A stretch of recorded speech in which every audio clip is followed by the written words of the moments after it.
जय माता की दोस्तों, मैं हूँ शिवगीता। मैं आज आपको वैशाख पूर्णिमा की व्रत कथा सुनाऊंगी। वीडियो शुरू करते हैं। सुख समृद्धि चैनल पर आपका स्वागत है। वैशाख भारतीय काल गणना के अनुसार वर्ष का दूसरा माह है। इस माह को एक पवित्र माह के रूप में माना जाता है, जिनका संबंध देव अवतारों और धार्मिक परंपराओं से है। ऐसा माना जाता है कि इस माह के शुक्ल पक्ष को अक्षय तृतीया के दिन विष्णु अवतारों नर नारायण, परशुराम, नरसिंह और नरसिंह के अवतार हुआ है और शुक्ल पक्ष के नवमी को देवी सीता धरती से प्रकट हुई।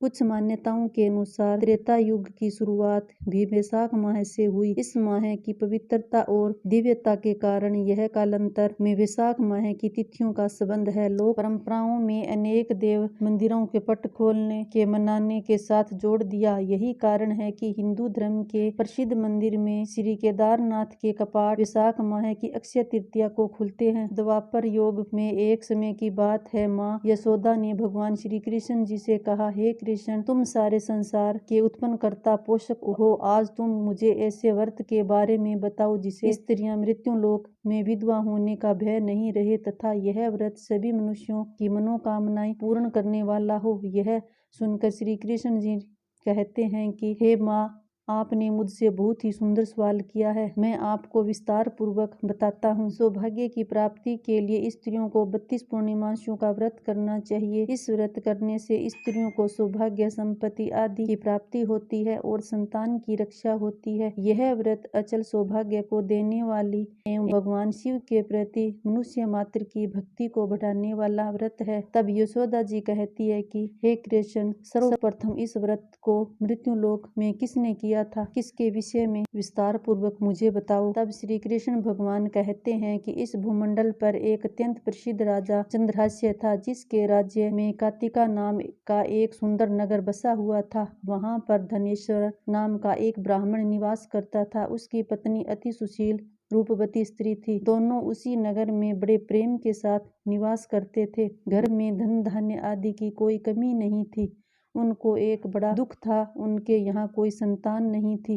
इस दुख से वे अत्यंत दुखी रहते थे। एक समय एक योगी नगरी में आया था। योगी वह उस ब्राह्मण के घर को छोड़कर सभी के घरों से भिक्षा लाकर भोजन किया करता था। रूपवती से वह भिक्षा नहीं लेता था। उसी योगी ने रूपवती से भिक्षा नहीं ली और अन्य दूसरों के घरों से भिक्षा लेकर अन्न को गंगा के किनारे जाकर बड़े ही प्रेम से खा रहा था। तब ऐसे में धनेश्वर ने देख लिया और अपनी भिक्षा के अनादर से दुखी होकर धनेश्वर योगी से कहा कि हे महात्मन, आप सभी घरों से भिक्षा लेते हो, लेकिन मेरे घर से भिक्षा क्यों नहीं लेते? इसका क्या कारण है? तब योगी ने कहा कि मैं निसंतान के घर की भीख पतितों के अन्न के समान हो जाती है और जो पतितों का अन्न खाता है वह पतित यानी पापी हो जाता है। चूंकि तुम निसंतान हो, तुम्हारे यहाँ कोई संतान नहीं है, अतः पतित हो जाने के भय से मैं तुम्हारे घर की भिक्षा नहीं लेता हूँ। धनेश्वर यह बात सुनकर अपने मन में बड़ा ही दुखी हुआ और हाथ जोड़कर योगी के आगे पैर पर गिर गया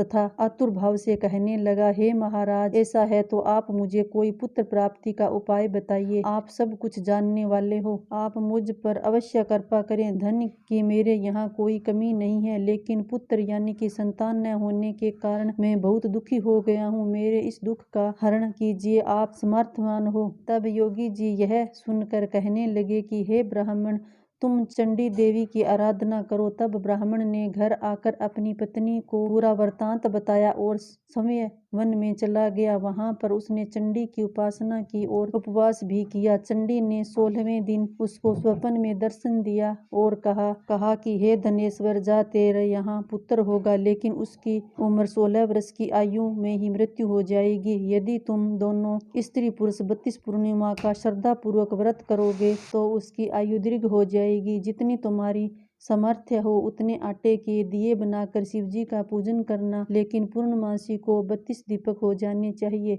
और प्रातः काल इस स्थान के समीप एक आम का वृक्ष दिखाई देगा। उस पर तुम चढ़कर फल तोड़कर शीघ्र ही अपने घर चले जाना और अपनी पत्नी को सारा वृत्तांत बताना और ऋतु स्नान करने के बाद वह स्वच्छ होकर और शंकर जी का ध्यान करके फल को खा लेगी, तब भगवान शंकर की कृपा से गर्भ ठहर जाएगा। जब ब्राह्मण प्रातः काल उठा तो उसने उस स्थान के पास आम का एक वृक्ष देखा जिस पर बहुत ही सुंदर आम का फल लगा हुआ था। उस ब्राह्मण ने आम के पेड़ पर चढ़कर फल तोड़ने का प्रयत्न किया और असफल रहा। तब वह उसने भगवान गणेश की वंदना करने लगा। इसी प्रकार भगवान गणेश जी की कृपा से धनेश्वर ने आम का फल तोड़ लिया और अपनी स्त्री को लाकर दे दिया। धनेश्वर की स्त्री ने कहे अनुसार फल को खा लिया और वह गर्भवती हो गई। देवी जी की असीम कृपा से एक पुत्र की प्राप्ति हुई थी। उन्होंने उनका नाम देवीदास रखा था। भवानी कृपा से वह बालक पढ़ने में बहुत ही होशियार था। दुर्गा जी के अनुसार उसकी माता ने 32 पूर्णिमासी के व्रत रखना शुरू कर दिया था जिससे बालक दीर्घ आयु वाला हो जाए। 16वां साल लगते ही देवीदास के पिता को बहुत ही चिंता हो गई थी, कहीं उनके पुत्र की मृत्यु इसी साल न हो जाए। इसलिए उन्होंने अपने मन में विचार किया कि यह दुर्घटना उनके सामने हो गई तो वे कैसे सहन करेंगे। तो उन्होंने देवीदास के मामा को बुलाया और उन्होंने कहा कि देवीदास एक वर्ष के लिए काशी में जाकर विद्या का अध्ययन करें और उसको वहां अकेला भी नहीं छोड़ना है, इसलिए साथ में तुम चले जाओ और एक वर्ष के बाद में इसको वापस लौटा के ले आना। तब सारा प्रबंध करके उनके माता पिता ने देवीदास को एक घोड़े पर बिठाकर उसके मामा को उसके साथ भेज दिया, किंतु ये बात उसके मामा या और किसी को पता नहीं थी। धनेश्वर ने अपनी पत्नी के साथ माता भगवती के सामने मंगल कामना एवं दीर्घ आयु के लिए भगवती की आराधना पूर्णमासियों का व्रत करना आरंभ कर दिया। इसी प्रकार उन्होंने 32 पूर्णमासियों का व्रत कर पूरा किया। एक दिन मामा और भांजा रात्रि बिताने के लिए एक गांव में ठहरे थे। वहां पर एक ब्राह्मण की सुंदर लड़की का विवाह होने वाला था। जहां बारात रुकी हुई थी वहां पर ही देवीदास और उनके मामा ठहरे हुए थे।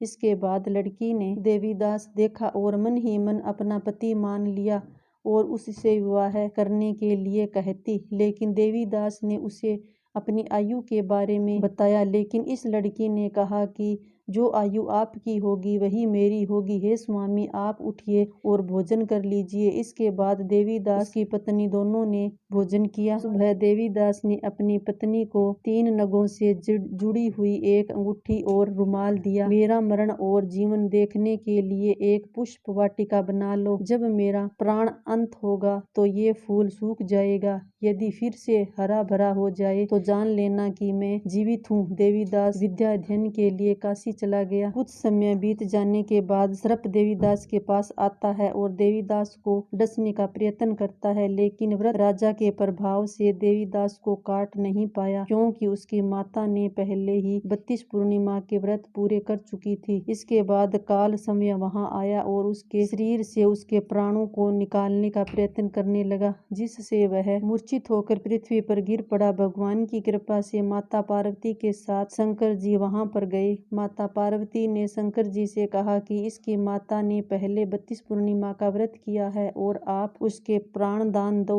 इसी प्रकार शिव जी उसको प्राण दान देते हैं और काल को भी पीछे हटना पड़ा। देवीदास स्वस्थ होकर पुनः बैठ गया। उधर उसकी स्त्री उसके काल की प्रतीक्षा किया करती थी। जब उसने देखा कि पुष्प वाटिका में पुष्प और पत्ते नहीं रहे तो उसको अत्यंत आश्चर्य हुआ, लेकिन जब वाटिका हरी भरी हो गई तो वह जान गई कि उसके पति को कुछ नहीं हुआ है। यह देखकर वह बहुत प्रसन्न हुई। अपने पिताजी से कहने लगी कि मेरे पति जीवित है, आप उनको खोजो। जब वह गांव के निकट आ गया तो वहां के लोगों ने उसे देखकर उनके माता पिता को पहले ही खबर दे दी, तुम्हारा पुत्र देवीदास अपनी पत्नी और मामा के साथ आ रहा है। ऐसा सुनकर उनके माता पिता बहुत ही खुश हुए। पुत्र और पुत्र वधू की आने की खुशी में धनेश्वर ने बहुत बड़ा उत्सव मनाया। तब भगवान श्री कृष्ण जी कहते हैं कि हे धनेश्वर, 32 पूर्णिमासी के प्रभाव से पुत्रवान हुआ था। जो व्यक्ति या स्त्री इस व्रत को करते हैं जन्म जन्मांतर के पाप से छुटकारा प्राप्त कर लेते हैं।